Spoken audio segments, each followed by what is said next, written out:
الموضوع مش رفاهية، المهازل اللي بتحصل في عيد الأضحى، الحيوانات والمعاملة الوحشة اللي بيعملوها للحيوانات. أنا طبعا مش هتكلم على فكرة هما بيشربوها مية عشان توزن والحاجات دي كلها، بس الموضوع مش رفاهية. الحيوان لا اما هيدخلك جنه يا هيدخلك نار. في ست زي ما احنا عارفين الحديث بتاع الست اليهوديه المتدينه جدا، اللي هي بتعمل كل حاجه تبع الديانه اليهوديه، متدينه، ومع ذلك دخلت النار عشان خاطر قطه ما طعمتهاش. كلنا عارفين الحديث ده، وعارفين برضو الحديث بتاع ان في راجل شرب كلب مع انه قتل كذا نفس، بس عشان خاطر كان عنده رحمه ان هو شرب كلب فربنا دخله الجنه. فربنا بالرحمة أو بعدمها هتخش الجنة أو تخش النار. احترامك للحيوان اللي ربنا خلقه، ربنا خلق لنا الحيوانات دي وخلق لنا الكائنات الحية دي كلها، احترامك ليها. وحتى لو حتى لو الحيوانات دي مؤذية بتعامل معاها برضو بطريقة آدمية، اللي هو ليها معاملة. أهم حاجة مش هأذيه ولا هضربه ولا هستفزه ولا أعمل أي حاجة من الحاجات دي، إنها روح.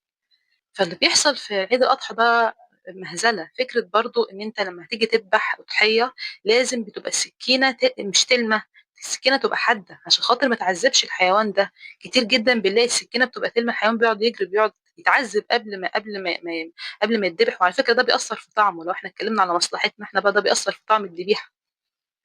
مش هزار الموضوع ده. دي الحاجة التانية، المفروض الحيوان من أصول برضو الذبح انتوا بتغموا عينيهم ما يشوفوش بعضهم هما بيتذبحوا. يعني انت ترضى حد يعمل معاك كده؟ ما تقولش ماشي، هو ربنا مديها مذللها للبني ادم بحيث في الوقت اضحيه. وسيدنا ابراهيم وقصه سيدنا ابراهيم وقصه سيدنا اسماعيل والاضحيه والكلام الجميل ده ماشي، لكن ليها اصول وليها احترام نلتزم بيها. بغم عين الحيوانات الباقيه وبعامل الحيوان معامله كويسه. انا عارفه ان احنا ما بنعملش نفسنا معامله كويسه، بس على الاقل الحيوان على الاقل هتعرف تعامله معامله كويسه. مش صعبه، مش صعبه، مش هيرد لك المعامله الحلوه معامله وحشه.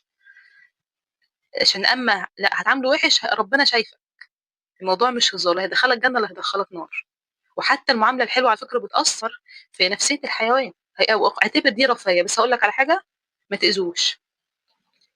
لحم الحيوان على فكره بيتاثر لو نفسيته حلوه، بيتاثر كويس، ولو نفسيته وحشه بتاثر. دي حاجه زياده، لكن انا بتكلم هنا على الوحشيه المحشيه والمنظر الفظيع اللي بنشوفه في عيد الاضحى. وزمان على فكره برضه من ضمن احترام الحيوان، زمان مش كتير يعني، من فتره قريب يعني، من السبعينيات مثلا او كده، كان الحيوانات بيعملوا لها زفه. يعني الخرفان والجواميس وكده كانوا بيعملوا لهم زفه قبل ما يذبحوا، بيحطوا لهم كده حاجه كده على راسهم، يعني كانوا بيفرحوا. واحنا كمان كنا بنفرح لما بنشوفهم كده. لكن للاسف حولتوا عيد الاضحى لحاجه بنشوف مجزره يعني. يعني هي مجزره بس ماشي. يعني في حاجه اسمها ان انا ماشي دي اضحيه وربنا محللها، هعملها باحلى شكل. دي حاجه حلال بس بعملها باحلى شكل. بذبحه على طول بسرعه بسرعه، ما يعذبوش قبل ما اذبحه، وبغم يعني الحيوانات الباقيه. الاصول بتاعت الموضوع ده. ومش هيحصل حاجه لو اتقيت ربنا واكلته اكل كويس.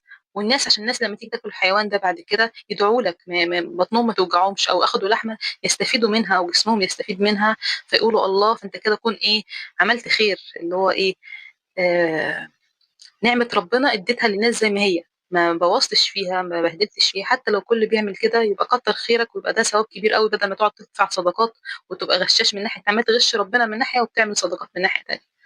حلوه الصدقات تطهر بيها اموالك، بس الكلام ده لو انت مش عارف ان انت حرامي مثلا او شاكك في حاجه. لكن انت تكون بتشرب الحيوان حاجات كتير عشان يوزن، وبعد كده تروح تقول هتصدق اصل احتمال يكون مالي حلو او وحش. انا عارفه ده موضوع تاني، بس يا ريت تراعوا الموضوع ده برضه يعني بالمره واحنا بنتكلم في الموضوع. ماشي، يلا كل سنه وانتم طيبين. سلام.